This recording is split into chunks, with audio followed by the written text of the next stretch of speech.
My favorite one is life insurance. And I've done that one for now 14 years. So that's my favorite type of collateral. And I'm going to share why and why it is the producer's capital account.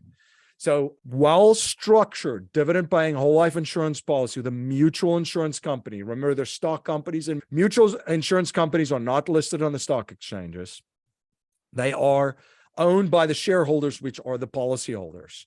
So mutual insurance companies are playing a completely different game than what stock companies are playing. So the policy, if it's structured correctly, you'll have your principal and your growth guaranteed in the policy. You're going to get access to dividends. It's not guaranteed, but one of our carriers have paid them since 1847, every single year.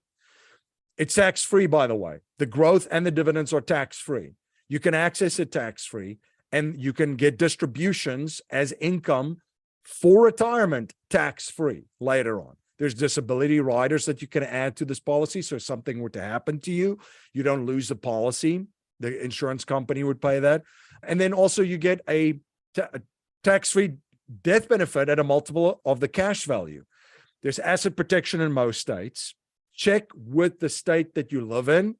I don't pretend to be a lawyer on YouTube or any media format. Check with the state that you live in how it works. But in Pennsylvania, for example, the cash value in a whole life insurance policy has asset protection, same as Florida and Texas. It is privacy. It's a private contract. Nobody knows that you have it unless you put it on a form and hand it to a bank or you declare it somewhere. It's a private contract. Policy loans directly from the insurance carrier doesn't go in your credit report. And also, it's great as part of a family and a business continuity strategy. So we do a ton of family and business continuity planning. If you compare the producer's capital account to the other just types of collateral that I've mentioned, it's a no-brainer. Guaranteed principle of growth you have in the life insurance, tax-free growth, tax-free access, credit line access. So I put 90% in here. You could get up to 95%. We actually have a resource, a bank that will give you 100%, a line of credit of your cash value, tax-free distribution, and a death benefit. So if you look at gold, silver, art, very sexy to having that conversation of using your gold as to get a loan to go and buy real estate, but I can only get up to 50%. Same with crypto, same with stocks. And if you compare it to other savings vehicle or other areas or vehicles that people save money in, you could also see that it checks all the boxes: tax-deferred growth, tax-free distribution, competitive return, high contributions, additional benefits, collateral opportunities, safe harbor, no loss provisions, guaranteed loan options, unstructured loan payments, liquidity use and control. The only thing it doesn't have is you cannot deduct your premiums from taxes. And you don't want to do that.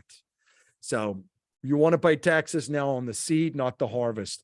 What does it look like? So we fund the policy. It is guaranteed growth. It gets dividends. We collateralize the cash value, which is the equity in the policy, to get a credit line, which we then use to purchase an investment that produces cash flow, which we then pay the policy loan down or the credit line down. And we just do it over and over. So the advantage of doing it this way is uninterrupted compounding, taxes, you have a treasure chest, a war chest, capitalizing on opportunities. You can benefit from inflation because your money is working in different places simultaneously, not just in one place. And also, if you look at inflation, if there is inflation, there's inflationary profits in life insurance companies too, which will eventually go through to dividends, which these companies pay. And you avoid losses. That's the other big thing. You don't want to lose. You want to be able to have your capital in a place where it's not being drawn down or you lose it. And how do you design this? So this is the other thing. People are like, this is great. MC, how do you design this? The first thing is you want to design this policy so that it's specifically designed for high cash value day one. But you want to have flexibility of funding.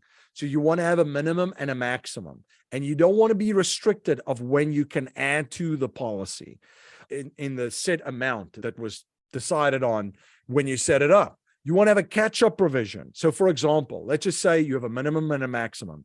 Your maximum is 100,000. Let's just say your minimum is 30,000. Let's just say you put in 50K the 1 year because you didn't have the full 100. The next year you have a liquidity event. Now you do have money. Can you go back and put that in the year that you missed? Yeah, you can. You should have it that way, and you should have it structured that way. You should be able to set up a line of credit as soon as possible. 30 days is how long it takes now. It used to be right away, but over the past year or so, now it's 30 days. You shouldn't have any fees. You shouldn't be charged any fees for setting up a credit line. And there shouldn't be a required interest payment monthly.